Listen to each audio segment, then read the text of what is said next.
अब एक बार फिर ऐसे मामले को लेकर सुप्रीम कोर्ट में सुनवाई होने वाली है, जिसको लेकर पहले भी चर्चाएं हो चुकी है।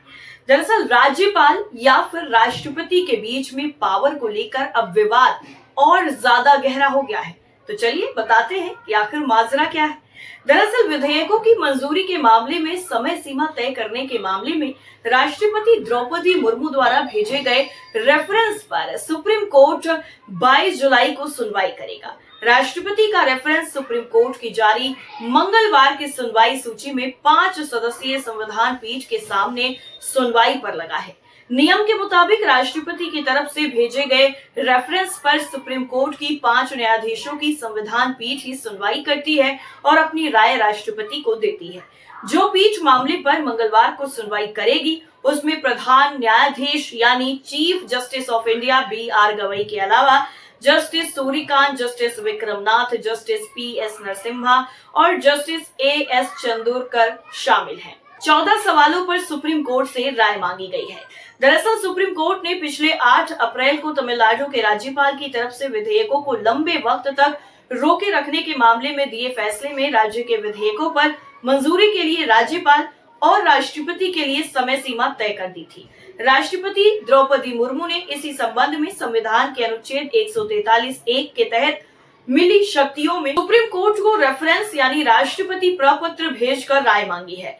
राष्ट्रपति ने भेजे गए रेफरेंस में कुल 14 सवालों पर सुप्रीम कोर्ट से राय मांगी है।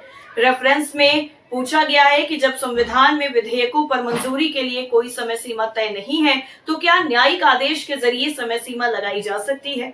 इतना ही नहीं, न्यायिक आदेश के जरिए विधेयक को कानून घोषित करने पर सवाल उठाते हुए राष्ट्रपति ने पूछा है कि क्या राज्य विधानमंडल द्वारा बनाया गया कानून संविधान के अनुच्छेद 200 के तहत राज्यपाल की मंजूरी मिले बगैर लागू होगा। दरअसल राष्ट्रपति के रेफरेंस में लगभग सभी सवाल संविधान के अनुच्छेद 200 और 201 से संबंधित है, जो राज्य विधानमंडल से पास विधेयकों पर राज्यपाल और राष्ट्रपति की मंजूरी के बारे में है।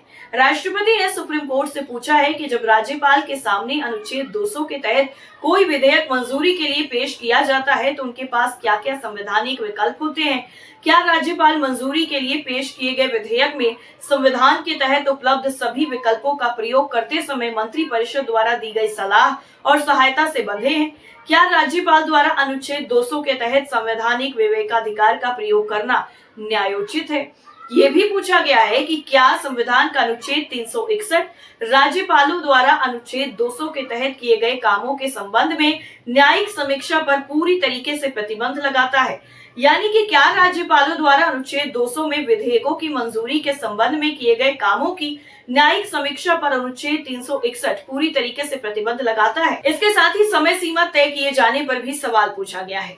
दरअसल राष्ट्रपति ने रेफरेंस में ये पूछा है कि जब संविधान में राष्ट्रपति के लिए अनुच्छेद 201 में काम करने के लिए प्रक्रिया और समय सीमा तय नहीं है, तो क्या न्यायिक आदेश के जरिए शक्तियों के इस्तेमाल के तरीके और समय सीमा तय की जा सकती है। इसके साथ ही ये भी पूछा गया है कि जब राज्यपाल ने विधेयक को राष्ट्रपति की सहमति के लिए सुरक्षित रख लिया हो या अन्यथा, तो क्या राष्ट्रपति की शक्तियों को नियंत्रित करने वाली योजना के आलोक में राष्ट्रपति को संविधान के अनुच्छेद 143 के जरिए से सुप्रीम कोर्ट से सलाह लेनी चाहिए। क्या संविधान के अनुच्छेद 200 और 201 के तहत राज्यपाल और राष्ट्रपति के फैसले कानून के लागू होने के पहले के चरण में न्यायोचित हैं।